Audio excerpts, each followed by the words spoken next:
আসসালামুআলাইকুম প্রিয় শ্রোতা, প্রিয় দর্শক, আপনাদের সামনে আজকে হাজির হয়েছি নতুন একটি ভিডিও নিয়ে। তো ভিডিওটিতে আজকে আমি আপনাদেরকে এমন কিছু কথা বলবো যে কথাগুলো কাউকে উদ্দেশ্যমূলক বা কাউকে হয়রানিমূলক কথা না। আমি জাস্ট আমাকে কিছু কিছু মানুষ কমেন্ট করে অনেক খারাপ কথা বলেছে, বাজে কথা বলছে। আমি তাদের উদ্দেশ্যে আমি জাস্ট এই রিপ্লে ভিডিও। আমার ভিডিওতে যদি দেখে কোনো প্রতিষ্ঠান বা কোনো ব্যক্তি তাদের স্বার্থে আঘাত লাগে, নির্দিষ্ট আমাকে ক্ষমা করবেন। তো ভিডিওটি শুরু করার আগে সবার কাছে একটি অনুরোধ থাকবে, আমার চ্যানেলটি সাবস্ক্রাইব করে পাশের বেল আইকন বাজিয়ে দিবেন, লাইক করবেন, কমেন্ট করে জানাবেন এবং বেশি বেশি শেয়ার করবেন। এখন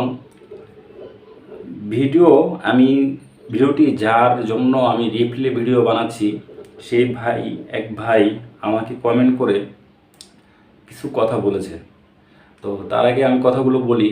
এই যে পাঠাও সম্বন্ধে আমি আপনাদেরকে যত ভিডিও দিয়েছি, আমি চেষ্টা করেছি যাতে আপনারা হেল্পফুল হন। পাঠাও চালিয়ে যারা আপনারা ভালোভাবে ইনকাম করতে পারেন, পাঠাও চালিয়ে যেন আপনাদের অসুবিধা না হয়। বাইক ছিনতাই থেকে শুরু করে যে কোনো প্রবলেম পাঠাও সলভ করে। তো আমি পাঠাও সম্বন্ধে ভালো কথা বলেছি, হ্যাঁ। সেখানে সেই ভাইটি আমাকে যখন আমার ভালো ভিডিও পাঠাও সম্বন্ধে আমি সুনাম বলি, সেখানে আমাকে একটি ধন্যবাদ দেননি। অথচ আমি একটি ভিডিওতে হয়তো পাঠাও সম্বন্ধে একটু আমার উদ্দেশ্যমূলক কথাবার্তা বলা হয়েছিল, সেখানে সেই ভাইটি আমাকে একটা বাজে কমেন্ট করেছে।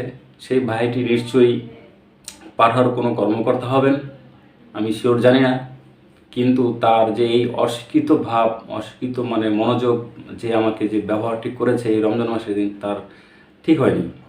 সে আমার সকল ভিডিওগুলো দেখতো, দেখে সে আমাকে বলতো যে ভাই, কমেন্ট করে বলতো যে আপনার এই ভিডিওটি ঠিক হয়নি, আপনার এই কথা বলা ঠিক হয়নি।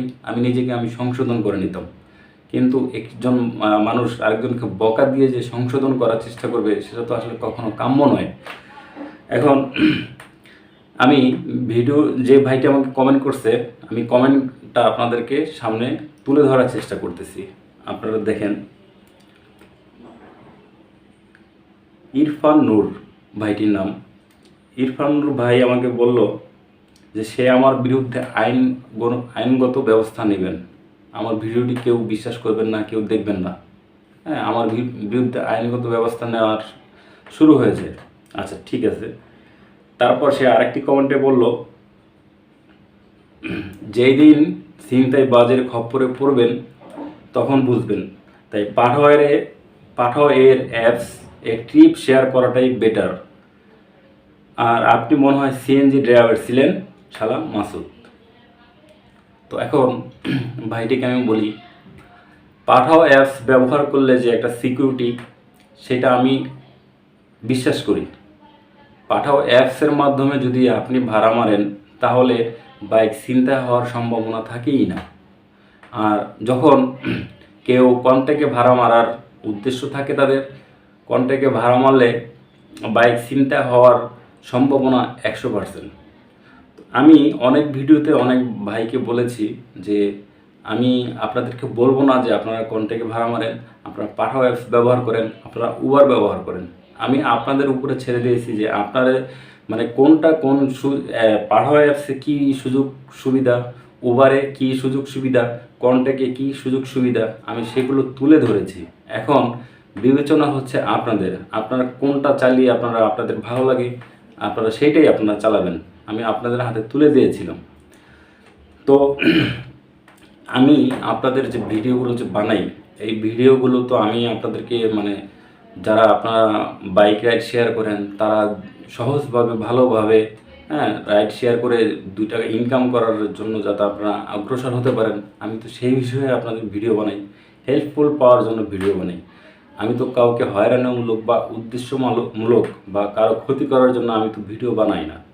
এখন কিছু কিছু কথা বলতে গেলে যদি কারো উদ্দেশ্যমূলক বা হয়রানি হয়, কোনো প্রতিষ্ঠান বা কোনো অ্যাপস বা কোনো মালিক বা কোনো ব্যক্তিগত লোকের স্বার্থে যদি আঘাত লাগে, তাহলে তো সেক্ষেত্রে আমার কিছু করার নেই। কারণ দেখেন অ্যাপসের কথা বলি, পাঠাও অ্যাপসের কথা। পাঠাও অ্যাপস প্রতি কিলোমিটারে আপনার 12 টাকা দেয়, আর ওভারে দেয় প্রতি কিলোমিটার পার কিলোমিটার 20 টাকা। এখানে 1 নম্বর পয়েন্ট।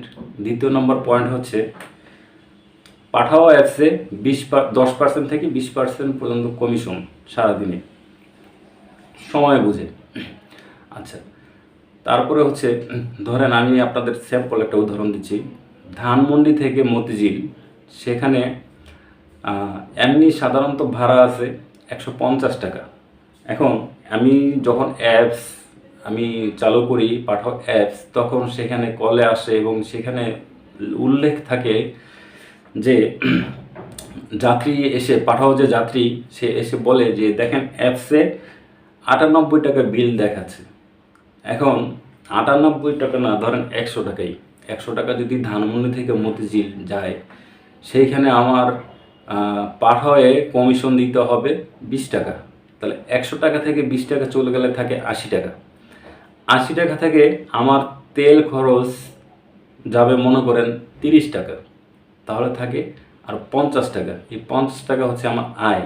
এখন এই 50 টাকা আমার ইনকাম করতে আমার ঢাকা শহরে যে জ্যাম, প্রচণ্ড যে পরিমাণে জ্যাম, ধানমন্ডি থেকে মতিঝিল গেলে 1 থেকে 1.5 ঘন্টা ম্যাক্সিমাম সময় লাগে।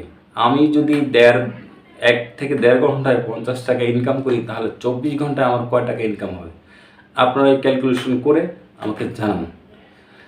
তো আরেকটা জিনিস দেখেন, একজন রিক্সাওয়ালা সে যখন ধানমন্ডি থেকে মতিঝিল একটা ভাড়া নিবে, নিশ্চয়ই তার ভাড়া 120 টাকা থেকে 150 টাকার ভিতরে থাকবে।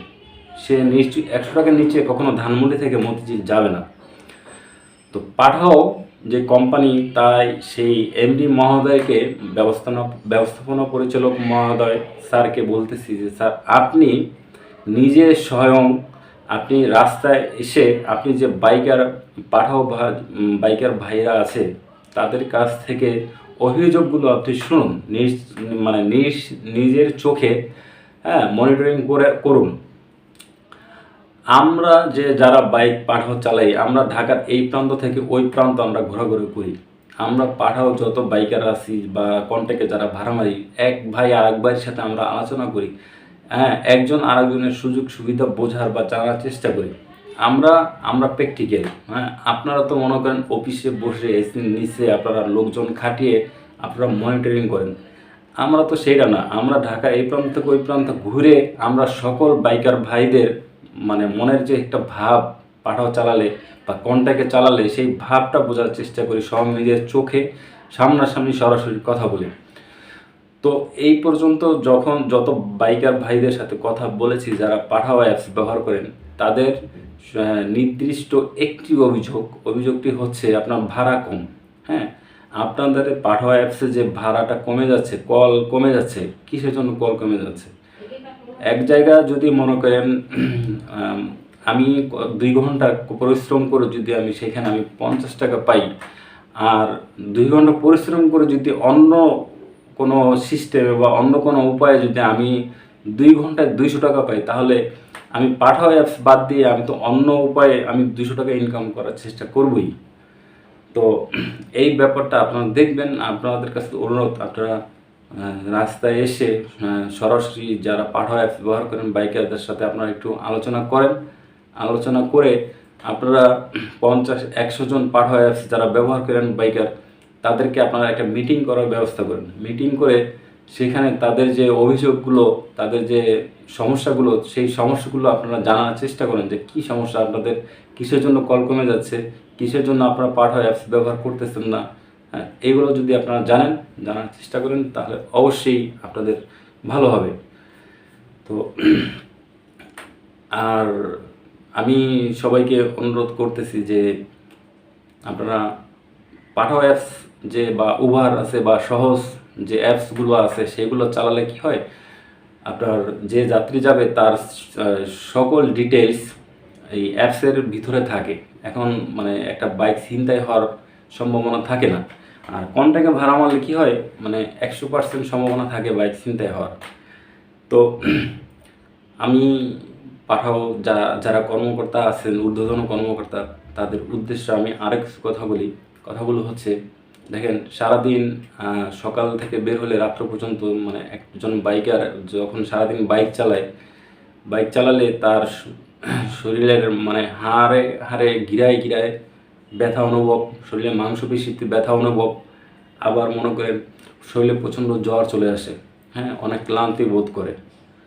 তারপরে মনে করেন একদিকে গরম, অসহনীয় গরম, একদিকে জ্যামজট, একদিকে মনে করেন ডানে বামে গাড়ি বাস থাকে, সেই একটা মানে শব্দ বা একটা বায়ু, মানে সব কিছু মিলিয়ে। আবার মনে করেন যখন একজন বাইকার বাইক চালায়, তার মাথায় সবসময় একটা টেনশন থাকে যে কখন একটা দুর্ঘটনা ঘটে গেল, হ্যাঁ, এই টেনশনটা তো থাকেই। তো আমরা যারা বাইকার আছি, আমরা তো অনেক কষ্ট করে পরিশ্রম করি। আমাদের পরিশ্রমগুলো আপনারা দেখবেন, ভালোভাবে মনিটরিং করবেন, করে আমাদেরকে মানে আমাদের যা প্রাপ্য, হ্যাঁ, আমাদের মানে কষ্ট করে যে উপার্জন করি, সেই মানে মেইন যে উপার্জনের টাকাটা আমরা যাতে ভালোভাবে পাই, সৎভাবে আপনারা দেওয়ার চেষ্টা করবেন। আপনারা একটু মনিটরিং করেন, করে দেখেন, বিস্তারিত দেখে তারপরে কথাবার্তা বলুন, কমেন্ট করুন।